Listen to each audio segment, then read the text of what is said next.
गुरुवे नमः। गुरुर्ब्रह्मा है गुरुर्विष्णु है गुरुर्देवो महेश्वर गुरुर्हे साक्षात परब्रह्म तस्मै गुरुवे नमः।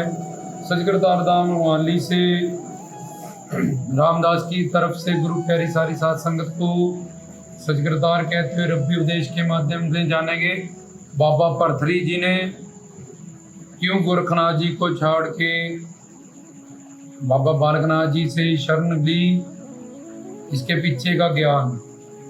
बाबा भरथरी नाथ जो गोरखनाथ जी के चेले थे, जब गुरुना झाड़ी पे 100 चेलों के साथ गोरखनाथ जी ने चिमटा अपनी मृगशाला उड़ाई और पौना हरि को वो अपना चेला बनाने आए थे कि इतना दिव्य बालक, जैसे उनके चमत्कार सुने कि फसलें उजड़ गई और जट जिम्मेदारों की जब शिकायत की कि रत्नों ने दाने मैंने दिए, मैं तुझे लस्सी रोटियां दी है और तू मेरा पाली गऊओं की रखवाली करता है, ऐसे करता है, सब जगह से मुझे गाँव से निकालने लगे हैं वो, अब तेरे कारण मैंने तुझे अपना पुत्र मानना, 12 साल लस्सी रोटियां दी।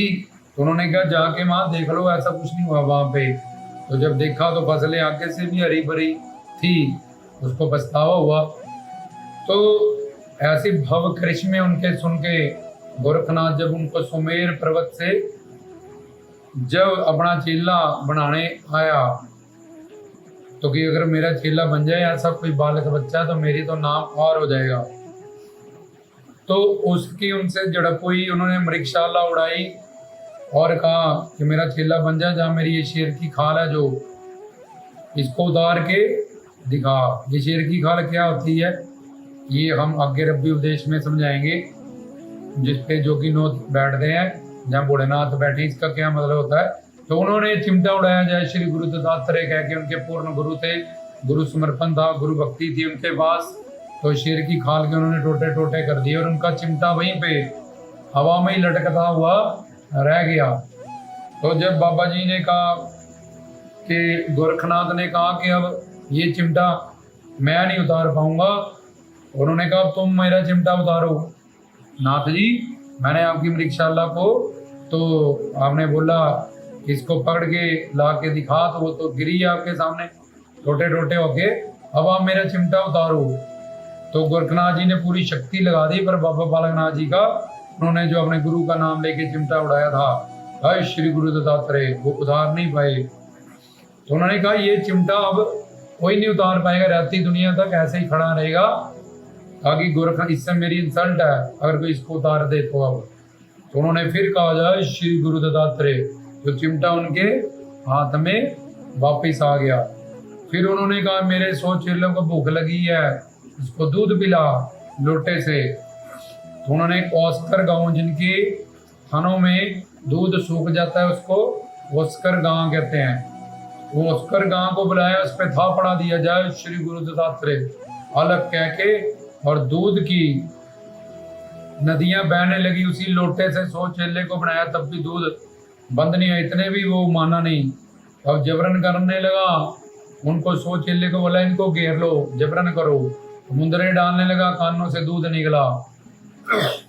तो उन्होंने कहा ये तो अहंकारी है, इसको अहंकार हुआ अपनी विद्या का या अपनी तपस्या का, इतना सब कुछ देख के भी इतने कौतक लीला है, क्योंकि उनको प्रसिद्ध करना था कलयुग के वो में, उनको प्रकट होना था, तो इतना सब कुछ बहुत है। वहां से उड़ारी मार के वहां से देवड़ सिद्ध की तरफ रुखसत हो गए। वहां ज्योति स्वरूप अखंड ज्योति ओम जय श्री देवड़ सिद्धाय के रूप में स्थित हुए, उनका सिद्ध पीठ बना।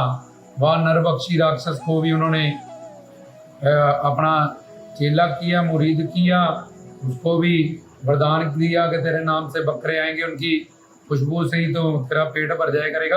ये हमने पीछे बताया था रब्बी उपदेश में, कैसे नरबक्षी राक्षस को उन्होंने सात्विक गुण प्रदान कर दिया, इंसान बना दिया उसको भी।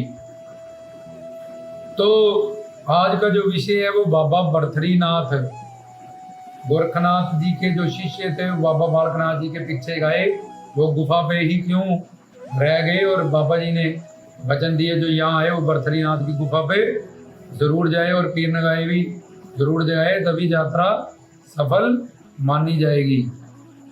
तो बाबा भरथरीनाथ और गोरखनाथ, जब बाबा जी वहां से मोर उड़ारी मार के उड़े तो 8 सिद्धियां होती हैं, अनीमा, महिमा, गरिमा, लगीमा, प्राप्त, पराक्रम्य, ईशित्व, विशित्व। तो इसमें क्या होता है? अनीमा, हम अपना शरीर जितना भी चाहे उतना छोटा कर सकते हैं। अष्ट सिद्धि 9 निधि के दाता हनुमान चालीसा में भी आता है, जब हनुमान जी लंका पे गए तो बिल्कुल छोटे से बन के उस गेट से वो अंदर चले गए थे और सीता को अपना बोला कि रावण के यहाँ जो योद्धे हैं बड़े बलवान हैं और तू वानर स्वरूप क्या कर लेगा उसका, तो उनको अपना विराट रूप भी दिखाया। तो पहला अनीमा, छोटे से छोटा आ जाना, दूसरा महिमा, बड़े से बड़ा आ जाना, तीसरा गरिमा, अपने शरीर को भारी कर लेना, चौथा लगीमा, अपने शरीर को हल्का कर लेना, हवा के बराबर, इतना हल्का कि हवा के साथ जिधर को हवा है उधर को हम उड़ सकते हैं। इसको अनीमा छोटा करना, महिमा बड़ा करना, गरिमा भारी करना, लगीमा हल्का करना और पवन से उड़ने लगना। तो गोरखनाथ से बाबा भरथरीनाथ को ये रिद्धियां सिद्धियां प्राप्त थी। उनमें से वो इतना काबिल था, ऐसी साधना उसने की थी, ऐसी इतना टाइम उसने भक्ति में या तप में योग में दिया था कि उनमें ये कुछ सिद्धियां प्रकट हो चुकी थी। ये होगी अनीमा, महिमा, गरिमा, लकीमा, प्राप्त। इस नश्वर दुनिया का जो भी चाहे अगली सिद्धि में वो प्राप्त कर सकता है वो जीव। और अगला पराक्रम्य, मन की बात को किसी को भी, मन की बात को तुम जान सकते हो, चाहे तुमसे बोले चाहे वो ना बोले। अगली ईशित्व, इस दुनिया के कुछ ऐसे काम कर देना जो तुम्हें ईश्वर की पदवी देने लगे, तुम्हें भगवान की तरह दुनिया पूजने लगे और अपना एक साम्राज्य तुम बना लो कि वहां के लोग तुम्हें भगवान मानने लगे। तो अगला ईशित्व और अगली विशित्व, वशीकरण करना। इस संसार के जितने व्यक्ति वस्तु हैं उनको अपने वश में कर लेना। ये 8 सिद्धियां होती हैं। वैसे 10 सात्विक सिद्धियां होती हैं, 8 निर्गुणा होती है और 5 दिव्य सिद्धियां होती हैं। 10, 8, 18, 5, 23। पर बाबा भरथरीनाथ जी जो उड़ के उन सब चेलों में से वो लगीमा सिद्धि उनमें प्रकट थी, तो जो कोणा हरी मोर पे उड़े देवड़ सिद्ध की तरफ और वो उनके पास लगीमा सिद्धि उनको प्राप्त थी, वो इस लगीमा सिद्धि से उनके पीछे उड़े और वो देख रहे थे सारे कौतक, ये मेरे गुरु जबरदस्ती जबरन कर रहे हैं इनके साथ और हर जगह पे इनकी हार हो रही है। तो पीछे जब मोर उड़ारी मार के उनके तक उड़े तो उन्होंने देखा वहां गुफा में नरबक्षी मानव नर नारियों को खाने वाला राक्षस था। श्री जोगी जी ने कहा कि ये गुफा छोड़ दे, यहाँ पे हमारा सिद्ध पीठ बनेगा इस गुफा में। तो बोला अच्छा हुआ बालक तू आ गया यहाँ पे, मैं तो आगे भूखा था, आज इतना सुंदर बालक मुझे खाने को मिल गया। उसको खाने लगा तो बाबा जी ने अपना चिमटा जब निकाला उसकी शक्ति से वो डर गया और कांपने लगा, माफी मांगी और चरणों में जगह मांगी, बोला मुझे भी अपनी शरण दो, मुझे भी यहाँ रख लो।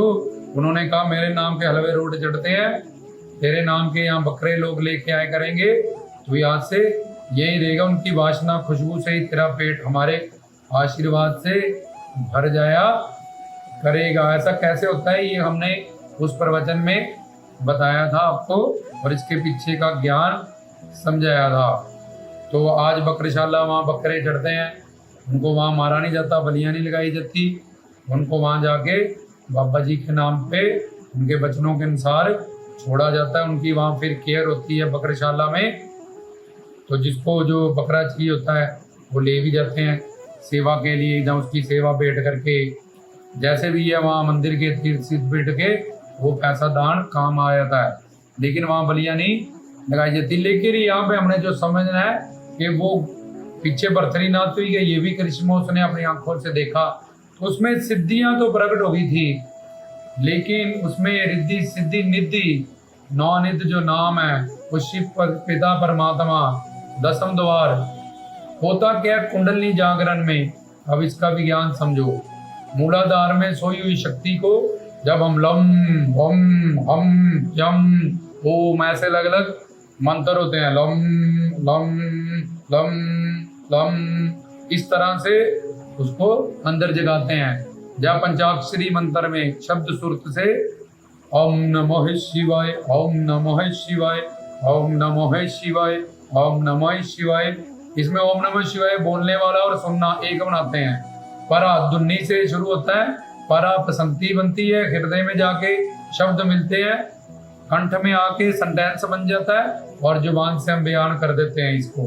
परा पसंती मदमा बेखरी ओम नमः शिवाय बनाया और कानों से अंदर जाता है वो मंत्र, तो वही बेकरी बाणी मदमा मदमा पसंती फिर परा बनती है। तो अंदर कुंभक होता है जो चिमटा दिखाया गया। ये शब्द सूरत से इस तरह से साधना करने पंचाक्षरी मंत्र, इससे भी कुंडली जागरण होने लगता है, चक्कर सिद्ध होने लगते हैं, पर प्रॉपर प्रोनाउंसिएशन हो ओम नमः शिवाय, यानी ओम नमः ऐसे नहीं ओम नमः शिवाय ओम नमः शिवाय ओम नमः शिवाय, ये तो एक्सरसाइज है। ओम 3 अक्षर होते हैं आ ओम, ओम नमः शिवाय ओम नमः शिवाय ओम नमः, ये तीनों अलग अलग आनी चाहिए। ओम तुम बोलते ओम नमः शिवाय ओम ये तुम्हें ऐसे गुरु नहीं मिले जहाँ तुम्हें ऐसा ज्ञान नहीं मिला, वो नहीं होता। ओम ओम पैदा करना, पालन करना और इस सृष्टि को इसका अंत करना, ये तीनों शिव के हाथ में। ओम ऐसे शिव को मैं नमन करता हूँ जो सच्चिदानंद सत्यम शिवम सुंदरम स्वरूप है, ब्रह्म स्वरूप परमात्मा स्वरूप भगवत स्वरूप है। ऐसे शिव पिता परमात्मा को मेरा नमन है। ओम नमः शिवाय ओम नमः शिवाय।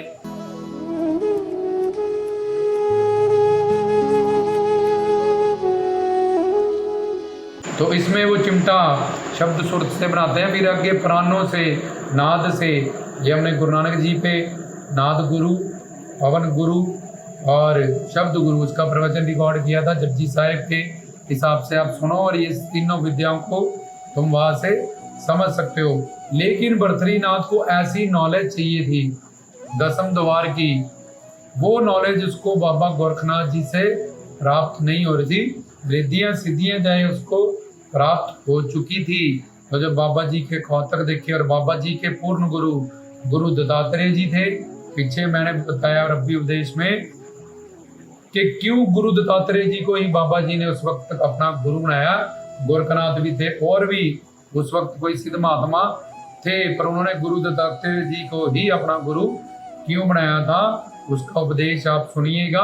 क्योंकि उनके गुरु पूर्ण गुरु थे, श्रोत्रिय ब्रह्मनिष्ठ, उनकी बुद्धि में 3 गुण 4 दोष 5 क्लेश, इनसे वो परे थे। वो रब्बी उपदेश आप सुनिएगा तो आपको पता चल जाएगा। तो इसलिए उसको सिद्धियां तो प्राप्त होगी, लेकिन उसको नौनिध नाम, ये पवन गुरु शब्द गुरु जहाँ हम जो समझा रहे थे, तो शक्ति को वहां से, अब कई लोग शक्ति मानते हैं, कई शक्तिमान मानते हैं। हमारे भारत देश में जहाँ शक्तिमान को विष्णु से, नारायण से, शंकर से, राम से, कृष्ण से जताया जाता है, वहाँ उसको काली, दुर्गा, चंडी, तो यही मंत्र वीर। अब शक्ति स्वरूप स्त्रीलिंग हो गए, ओम ऐं श्रीं ह्रीं क्लीं चामुंडाय विचे, ओम ऐं श्रीं ह्रीं क्लीं चामुंडाय विचे।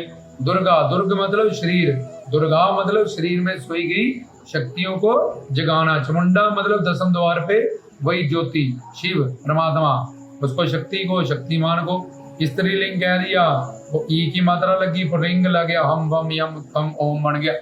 तो इस तरह से योगी लोग क्या करते हैं, मूलाधार से शक्ति सर्वधिष्ठान से उठा के मणिपुर, फिर अनाद, फिर विशुद्ध, फिर आज्ञा चक्कर में जब आते हैं वहां से त्रिकुटी जाते हैं।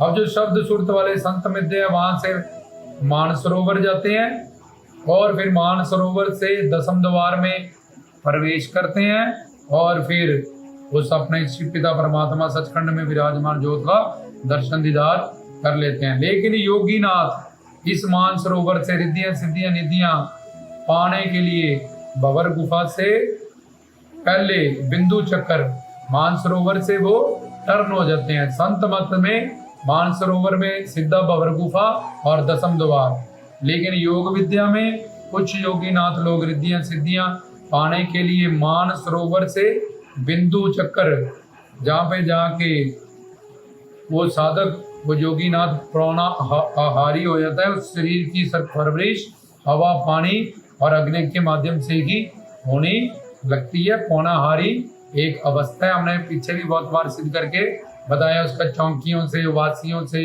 ये ब्रह्म से या पाखंड आडंबर से कोई लेन देन नहीं है। तो पौनाहारी वो जोगी लोग मानसरोवर पे जब बिंदु चक्कर पे जाते हैं तो अपनी जीभ को ऐसे उल्टा करते हैं, तालू से लगाते हैं, ओंकार ओंकार ओंकार, इस तरह से साधना करते हैं रिद्धियां सिद्धियां निधियां पाने से। कुंभक विद्या खेचरी विद्या ये सब मुद्राएं उनको आती है, इस जीव को वो उल्टा कर लेते हैं और तालू वाली जगह पे उल्टा करके ऐसे अभ्यास करते हैं। जो अमृत कुंड उनके पड़ा होता है मानसरोवर में, और बिंदु चक्कर में जब वो रुखसत होते हैं तो उनको रिद्धियां सिद्धियां निधियां कई सालों के अभ्यास के बाद ये जिनके नाम गणाए वो प्राप्त होती हैं। पर ये सब भी माया के अंडर होती हैं। जैसे गुरु नानक देव जी एक जगह जा रहे थे तो नदी आ गई, तो पीछे गोरखनाथ का चेला आ गया, पानी पे चल के चला गया, तो गुरु नानक देव जी वहां खड़े रहे और पीछे से एक बेड़ा आया, उस पर बैठे और उसने 2 रुपये दिए और नदी को पार कर लिया। तो हंसने लगा कि तुम गुरु नानक हो, हम जोगी नाथ हैं इतने बड़े, तो तुम्हें इतना भी नहीं है, तुम पानी पे भी नहीं चल सकते हो, हम तो चल के आगे। बोले कितने साल में ये सिद्धि प्राप्त की है? बोला जी 7-8 साल लग गए। बोला वो काम तो 2 रुपये में हो सकता, तुम ऐसे ही 8 साल बर्बाद कर दिए। हम 2 रुपये दिए, किश्ती वाले को मिला को वहां पहुंच गए जहाँ तू 8 साल में पहुंचा, कि तेरे को सही गुरु सही ज्ञान नहीं मिला, इसीलिए तो रिद्धियों सिद्धियों के चक्कर में नौनिध नाम नाम कुमारी नानका खड़ी रहे दिन रात, वहां तक नहीं पहुंचा या नहीं गया। तो वो वहां तक पहुंचना चाहता था, इस रिद्धियां सिद्धियां नहीं, वो नौनिध नाम का खजाना पाना जाता था। और उनको पता था गुरु दत्तात्रेय जी से श्री जोगी बाबा पौनाहारी जी को ये दसम द्वार का ज्ञान मिला है, शिव पिता परमात्मा का ज्ञान मिला है। तो वो अलगीमा सिद्धि से उड़ता हुआ वहां तक पहुंचा और उन्होंने श्री जोगी बाबा पौनाहारी जी से फरियाद की कि आप हमें अपने ही चरणों में बैठ के ये ज्ञान दीजिएगा, इसी ज्ञान को हम ढूंढ रहे थे। तो उन्होंने उनको उनकी विनती ये सब चीज़ें स्वीकार की और उनको आगे का रास्ता बताया, ज्ञान दिया, जिससे वो भी सिद्ध बने। वो गृहस्थ साधना से रानियों वाले पैसे वाला कोठियाँ कारों में जैसे तुम कहते हो, ऐसे उनके पास वैभव की दौलत की रानियों की कमी नहीं थी, लेकिन शांति आनंद सुकून ये सब नहीं था। वो प्राप्त करने के लिए शिव पिता परमात्मा का दसम द्वार का राह पता करने के लिए, दसम द्वार किस तरह से उड़ता है, ये सब नॉलेज जो अद्भुत अलौकिक दिव्य है, तो वो बाबा बालकनाथ जी की शक्ति। और गोरखनाथ जी ने भी उनको कुछ नहीं किया, क्योंकि वो भी शंकर जी के अवतार थे। वो चाहते थे कि समाज में इस मनुष्य को समझ हो जाए कि अगर रिद्धियां सिद्धियां वाला गुरु मिल जाए तो भक्ति भाव वाले गुरु जो हमें शिव पिता परमात्मा की यात्रा कराए, इस रिद्धियां सिद्धियों में मत उलझे रहो, उनसे किनारा करके किसी सच्चे सतगुरु पूर्ण संत से जाके ज्ञान पाओ। नहीं तो ये सिद्धियां रिद्धियां निधियां हवा में उड़ना, तो पक्षी बन के हवा में उड़ा ही है। मछली जब था तो पानी में रहता ही था, तो इन सिद्धियों निधियों से क्या कर लेगा या क्या प्राप्त कर लेगा? ये सब तो जोनियों में ये सब काम कर चुका है। और हवा में पक्षी उड़ते हैं तो जोनियों में, इसलिए पानी में जो जो नहीं डूबते हैं वो जोनियों में। अगर तू सिद्धि निधि प्राप्त करने चला ही है तो ये सब काम करने लगा, तो इससे तो पशु पक्षियों के लेवल पे चला गया तू तो ज्ञान शक्ति युक्त था। तू अपने शिव पिता परमात्मा को पाने के लिए तो ये जन्म और ये ज्ञान शक्ति और ये कर्म योनि मिली थी। इसलिए जो समझदार होते हैं, गुरुमुख होते हैं, पूर्व गुरु के, चेले होते हैं, अगर रिद्धियां सिद्धियां आ भी जाएं तो उनको कहते हैं बाहर हो जाओ, दफा हो जाओ, यहाँ से भाग जाओ आप, तुमने तो बड़े बड़े ऋषि बर्बाद कर दिए। तो इसलिए तो फिर वो उनकी शरण में आ जाती हैं कि मुझे आप अपनी नौकरानियां बना के अपनी शरण में रख लीजिएगा। तो आप धर्म की स्थापना करने के लिए, कौतक दिखाने के लिए हम खुद ही ऑटोमेटिकली ऐसे कौतक दिखाए करेंगे।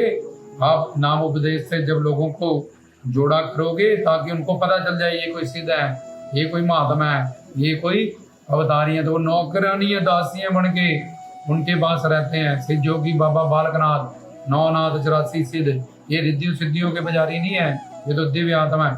लेकिन गुरु दत्तात्रेय जी ने भी 24 गुरु इसलिए किए थे ताकि कोई ये ना समझे अब गुरु कर लिए फंस गए, अब क्या करें।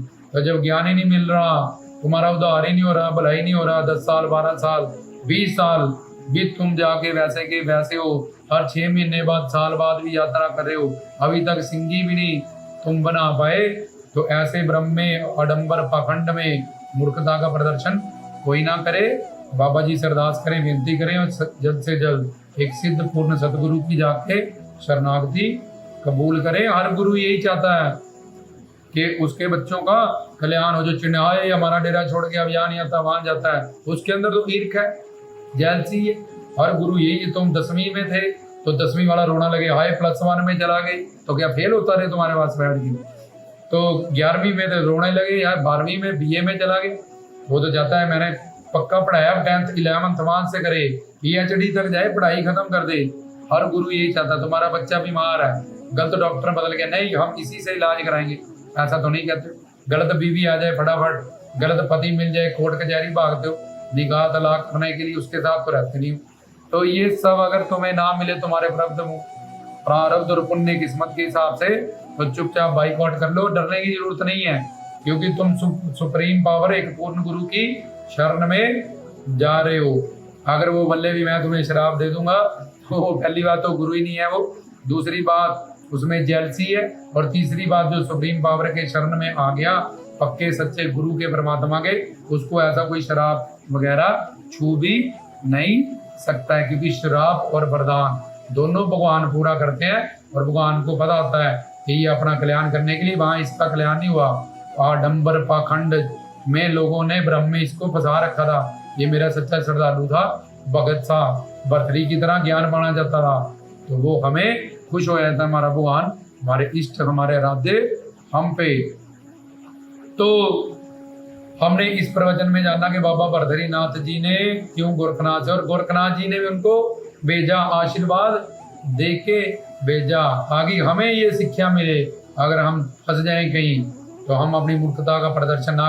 एक चैनी मिल गई, बड़ा नाच रहे हैं, बल्ले बल्ले होगी, अब पता चला नकली है, तो बस रख दी घर में के 2 4 5 रुपए की, मैं तो सोचा था सोने की है, 2-3 तोले की, तो अब पता चल गया, अब उसको देखता भी नहीं अंगूठी का। ऐसे ही जब पता चल जाए यहाँ हमारा कल्याण होने वाला नहीं है, ज्ञान मिलना वाली, अच्छा बुरा मत कहो कि तुमने इतने साल बर्बाद कर दिए, जहाँ ये कर दिया जो हमने ये है, लग चुपचाप किनारा कर लो। ज्ञान होते ही जहाँ से तुम्हारा कल्याण हो, जहाँ तुम्हें ज्ञान मिले, ये शब्द से सिख की तरफ यात्रा हो, जैसे बाबा भर्तरी नाथ जी ने और गुरु दत्तात्रेय जी ने, राम भगवान के योग वशिष्ठ, उन्होंने विश्वामित्र से तीर चलाना सीखा, विश्वामित्र भी गुरु, योग वशिष्ठ भी उनके गुरु है, वाल्मीकि जी भी उनके गुरु कहलाए जाते हैं। उनमें राम का बोल प्रकट हुआ था। लखदाता पीर है, 11वीं वाले पीर मऊदी चिश्ती सौबुद्दीन सौरवर्दी, ये सब उनके गुरु कहाए। संदीपन दुर्वासा, ये सब कृष्ण जी के गुरु कहलाए। इसलिए गुरु दत्तात्रेय जी ने भी 24 गुरु किए कि कोई भी मनुष्य इस बात पे, वेद शास्त्र ग्रंथ हमें 51 टाइम्स, जब तक पूर्ण सतगुरु, माँ चलाना चलाती है, चलना माँ बोलना सिखाती है, जो गुड़ती देता है जो, उसको भी गुरु, ऐसा तो शास्त्रों ने कर्मकांड में माना। माँ भी चलाना उसको भी गुरु माना। फिर पंडित जो निकाह पढ़ाता है विवाह, उसको भी गुरु माना गया। जो स्कूल में पढ़े उसको भी गुरु माना। ये 6 गुरु, और ये 6 गुरु किसी को मिल भी जाए तब भी उसका कल्याण नहीं होता है। सतगुरु 7वें नंबर पे जब पूर्ण गुरु मिलेगा, शिक्षा प्लस दीक्षा देने वाला, जिसको ये 6 गुरु ना मिले, माँ ना मिले, अध्यापक ना मिले, कुछ ना मिले, पर सतगुरु मिल जाए, उसका जीवन सफल हो जाता है। जिसको ये 6 गुरु भी मिले और सत गुरु ना मिले, उसका जीवन सिर्फ बर्बाद